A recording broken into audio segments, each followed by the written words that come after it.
Hello again, my name's Gabe Zolna. Caught a little bit of Fox News and they had Marco Rubio on.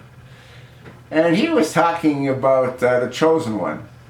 Apparently Donald Trump was asked by one of the spectators at one of his meetings as to whether or not Barack Hussein Obama is in fact a Muslim. And Marco said, "We take a man for his word. Obama says he's a Christian, so he's a Christian." Really, Marco?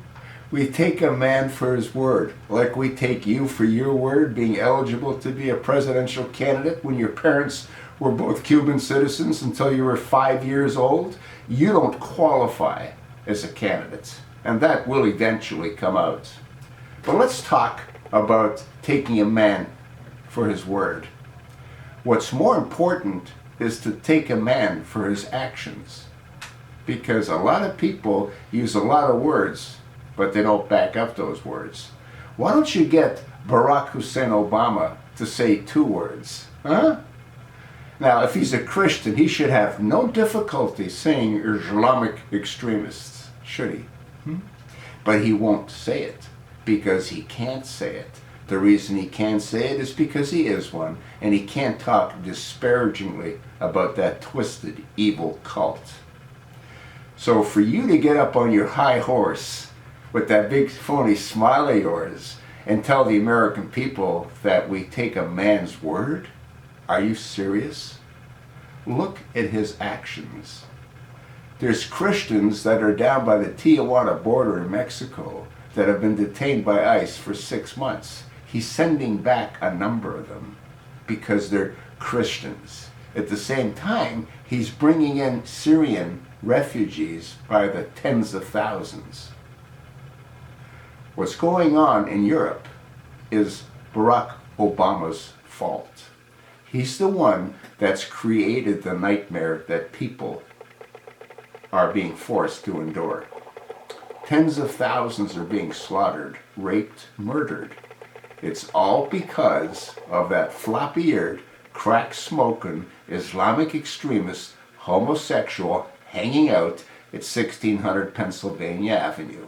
And for you to sit there with that phony smile of yours and say we take a man for his words?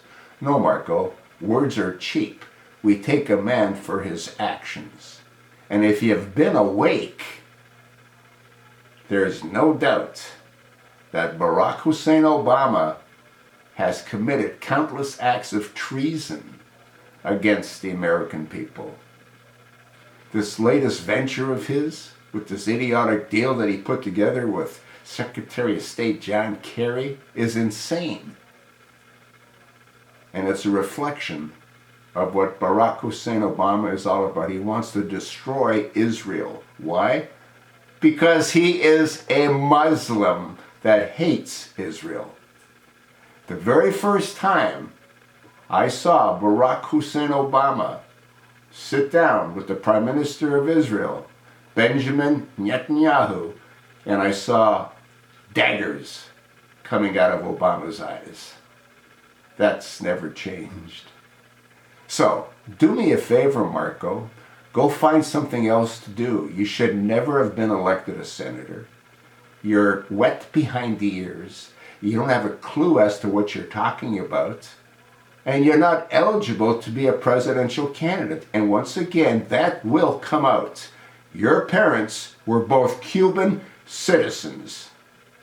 And the Constitution doesn't permit children that are of foreigners to be eligible to be president of the United States. And Fox News should get their heads out of their asses and recognize that. That's sort of what I think. And Marco, what you think, I could give a damn about.